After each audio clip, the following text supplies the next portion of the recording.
One night, Henry and Gordon were alone with James.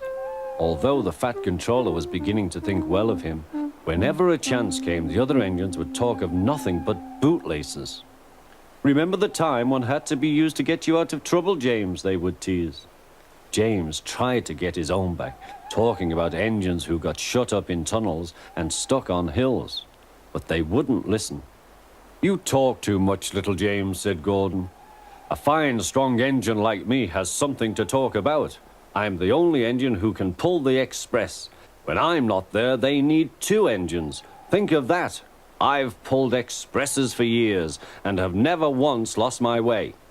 I seem to know the right line by instinct."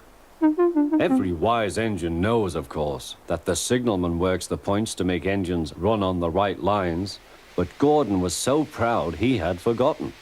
"Wake up, James," said Gordon next morning. "It's nearly time for the express." "What are you doing? Odd jobs?" "Oh, well, we all have to begin somewhere, don't we?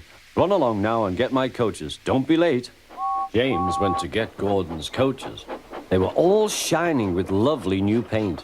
He was careful not to bump them, and they followed him smoothly into the station, singing happily, "We're going away, we're going away."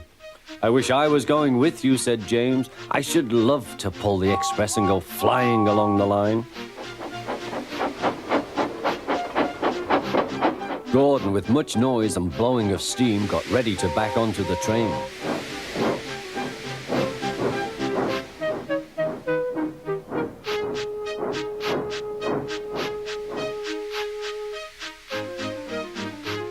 The Fat Controller was on the train with other important people, and as soon as they heard the guard's whistle, Gordon started. Look at me now," he puffed, and the coaches glided after him. "Poop, poop, poop, poop, poop. Goodbye, little James. See you tomorrow." James watched the train disappear and then went back to work. He pushed some trucks into their proper sidings and went to fetch the coaches for another train. James had just brought the coaches to the platform when he heard a mournful noise. There was Gordon trying to sidle into the station without being noticed. "Hello, Gordon. Is it tomorrow?" asked James. Gordon didn't answer. He just let off steam feebly. "Did you lose your way, Gordon?" said James. "No, it was lost for me. I was switched off the main line onto the loop. I had to go all round and back again."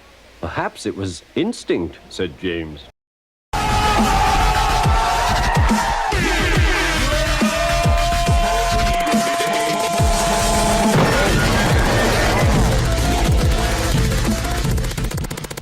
Meanwhile, all the passengers hurried to the booking office. "We want our money back," they shouted.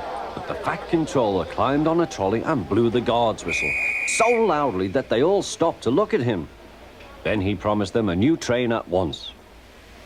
"Gordon can't do it," he said. "Will you pull it for us, James?" "Yes, sir, I'll try." So James was coupled on and everyone got in. "Do your best, James," said the Fat Controller. Come along, puffed James. You're pulling us well, sang the coaches.